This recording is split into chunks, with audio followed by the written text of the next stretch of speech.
guys, so this is a book summary of the Entrepreneur Roller Coaster. I'm going to provide you the main takeaways that I got from this book.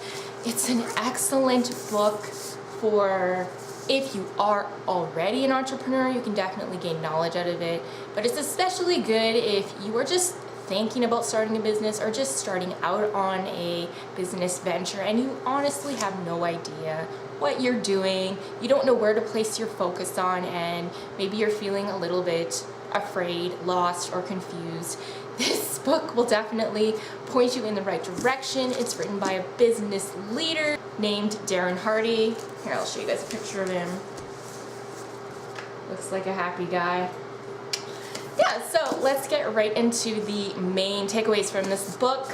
So the first main point I got in the beginning of the book is that DNA has nothing to do with success.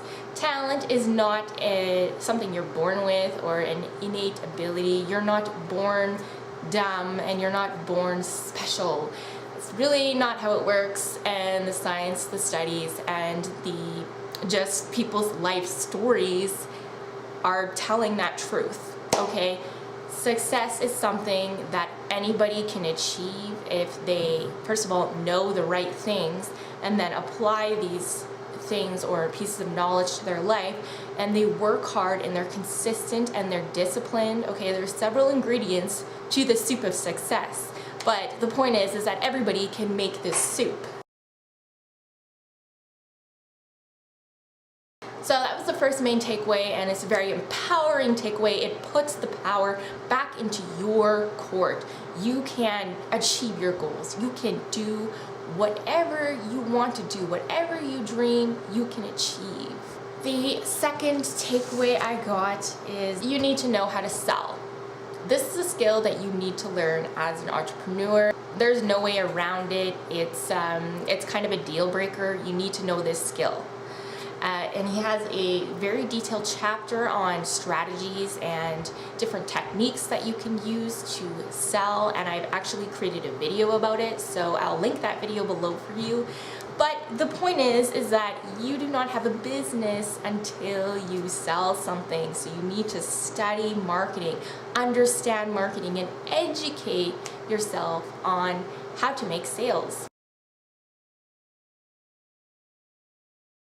The third takeaway I got is you need to, again, this is another skill that you're going to have to develop. You're going to have to know how to hire the right people with the right skill sets to work for you. This is a big downfall of a lot of entrepreneurs, actually, is that they'll go to hire someone and they'll end up liking their personality and they won't actually pay attention to the skills they have. And so they'll end up hiring the wrong staff. It will bring their company down. It loses you a lot of money if you hire the wrong people. And well, a lot of entrepreneurs end up going under just because of a matter of they hired the wrong staff who didn't have the skills to run their company.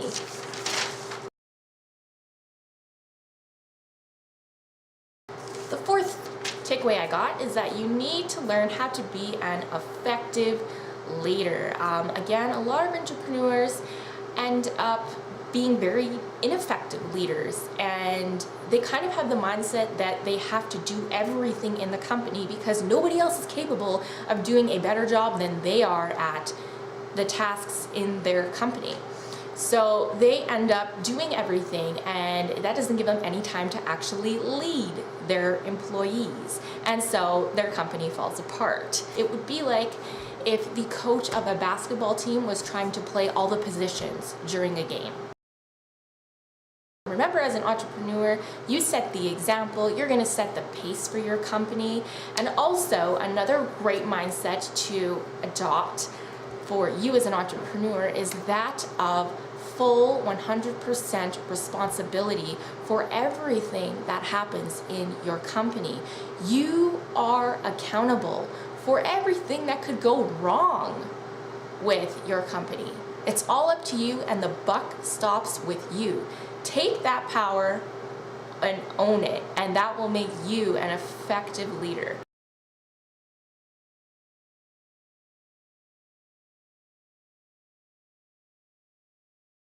The fifth takeaway is, as an entrepreneur, you need to become insanely productive. Well, that's a given. He goes into more detail and says that in order to become insanely productive, you need certain business vitals. These are kind of like the life or death of your business. So if you don't focus on these vitals, your business will go under. These vitals are usually responsible for like 90% of your profits. So for instance, Darren Hardy says that as a real estate agent, when he was in real estate, his vitals were making cold calls and we're making sales. We're focusing on gaining new prospects and new customers interested in his service. That is really the life force, the real life force of how he makes money. So you need to kind of narrow down, maybe to a list of maximum 3, what your life vitals or life force vitals are for your particular business. So for me as a YouTuber, it would be content creation. And I could just, it doesn't matter how many times I share on social media and fiddle around with Facebook ads and things like that. The point is I need to have content if I have a YouTube channel, and I need to keep generating this content. So for me, it would be, I would break it down into like ideas for content, actually creating the content, and then it would be uploading and sharing the content. But it's all around this one life force, which is content creation. So you have to apply it to your business and what's important to you. And the point is that you prioritize it. It's really important that you prioritize it every single day. Set time aside to do this every single day, because this is what will keep your business running. The next takeaway is, as an entrepreneur, you're going to have to learn how to face fear and failure. It's pretty much inevitable in your journey. And it's better if you shift your perspective of failure as rather a stepping stone to your success rather than the be-all, end-all. Okay, failure is just part of the process. You're going to fail and it's okay, and you just gotta shake it off and learn from the failure and keep going.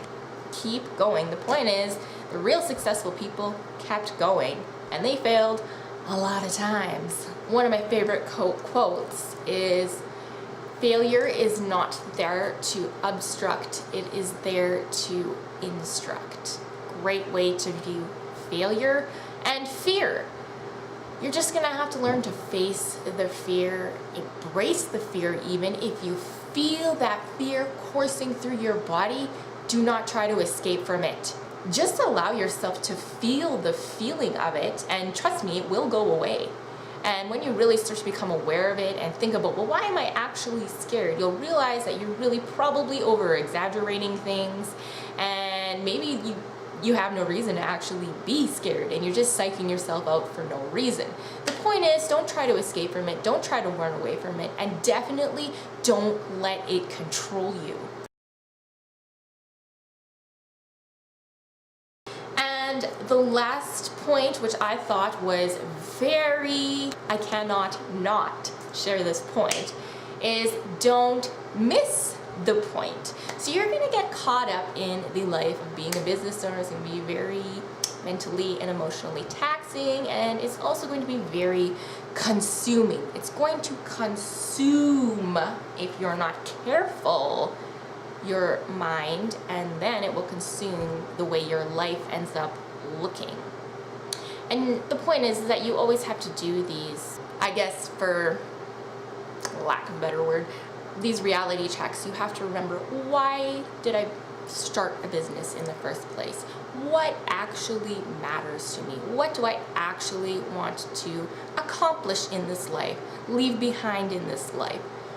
Don't miss the point means don't forget what matters in life. And don't forget why you started this business in the first place. What are your core values? Maybe it's relationships. Maybe it's making an impact. Maybe it's changing people's lives.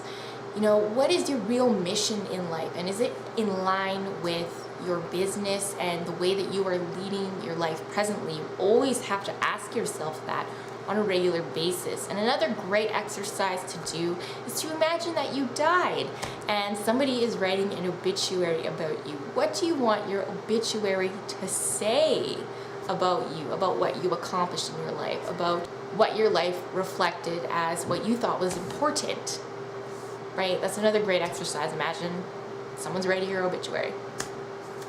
Those are the points of this book. It was a great book, definitely not a waste of time or money. Great knowledge in there that I think every entrepreneur needs to have a grasp of these basic concepts in order to succeed. Okay guys, thanks for watching, and I will see you in the next video. Bye!